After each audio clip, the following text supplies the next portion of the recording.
Publikimi dhe analizimi vazhdueshëm i dosjeve financiare të lidhura me Jeffrey Epstein po rikthejnë në vëmendje jo vetëm një nga skandalet më të mëdha të elitave globale, por edhe lidhjet të komplikuara midis financimeve private, institucioneve ndërkombëtare dhe konflikteve gjeopolitike.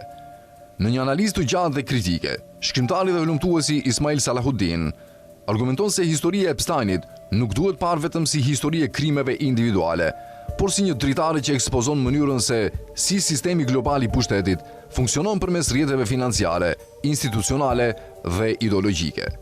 Sipas Salahuddin, krimet që tronditin opinionin publik shpesh janë ato më brutale dhe të dukshme, por ekzistojnë edhe forma të tjera dhune që mbijetojnë pikërisht sepse paraqiten si legjitime dhe të pranueshme. Ai shkruan se disa veprime nuk mbijetojnë për shkak të fshehtësisë, por sepse janë të dokumentuara, të ligjshme dhe të mbrojtura nga heshtja institucionale.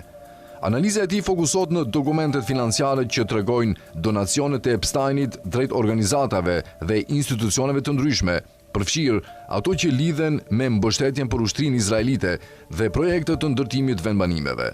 Për Salahuddin, këto dokumente nuk janë thjesht prova financiare, por tregojnë mënyrën se si dhuna moderne mund të institucionalizohet dhe të normalizohet përmes strukturave që në sipërfaqe duken bamirëse apo akademike. Epsteini nuk ishte vetëm një kriminal jashtë sistemit. Ai ishte integruar plotësisht në të, thekson ai, duke shtuar se aktivitetet e tij financiare përfshinin donacione për universitete, fondacione dhe organizata prestigjioze, çka e bënte praninë e tij pjesë të një ekosistemi më të gjerë politik dhe ekonomik. Sipas analizës, pikërisht ky integrim e bën rastin politikisht shqetësues, sepse ngre pyetje mbi rolin e institucioneve që pranojnë fonde dhe mënyrën se si financat private ndikojnë konfliktet globale.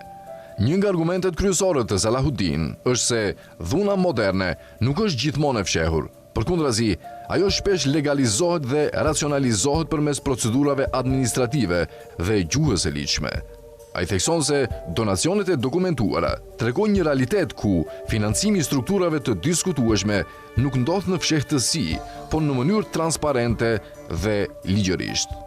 Skandali i vërtet, shkruan ai, nuk është vetëm se një figurë e fuqishme financoi institucionet lidhura me konfliktin, por se kjo u bë hapur dhe pa pasoja, duke reflektuar mënyrën se si funksionon sistemi global i pushtetit. Në analizën e tij, Salahuddin argumenton se zgjerimi i vendbanimeve dhe fuqia ushtarake izraelite nuk mund të kuptohen vetëm si rezultat i politikave shtetërore, por edhe si produkt i rrjeteve ndërkombëtare financiare dhe donatorëve privat që transformojnë okupimin në një kauz të respektueshme. Sipas tij, kjo krijon një distancë morale midis donatorëve dhe pasojave reale që përjetojnë palestinezët në terren. Ai citon historian dhe studiues që kanë analizuar historinë e kolonializmit vendbanimeve, duke argumentuar se proceset e zhvendosjes dhe konfiskimit të tokës janë administruar përmes institucioneve që i paraqesin këto veprime si burokratike dhe të domosdoshme. Në këtë kontekst, dosjet Epstein shërbejnë si një shembull i mënyrës se si kapitali privat mund të kontribuojë në procese që te i kalojnë kufit kombëtar. Salahuddin gjithashtu analizon reagimet e zakonshme që shfaqen ndaj lidhjes së donacioneve private me politika shtetërore. Kritikët shpesh argumentojnë se donacionet nuk përfaqësojnë domosdoshmërisht mbështetje ideologjike për çdo veprim ushtarak. Megjithatë, sipas tij, kjo qasje nuk merr parasysh mënyrën se si funksionon pushteti në praktik. Dhuna koloniale nuk ka kërkuar kurrë miratim të plot individual, shkruan ai. Ajo ka nevojë vetëm për mbështetje të vazhdueshme, indiferencë dhe mohim të besueshëm.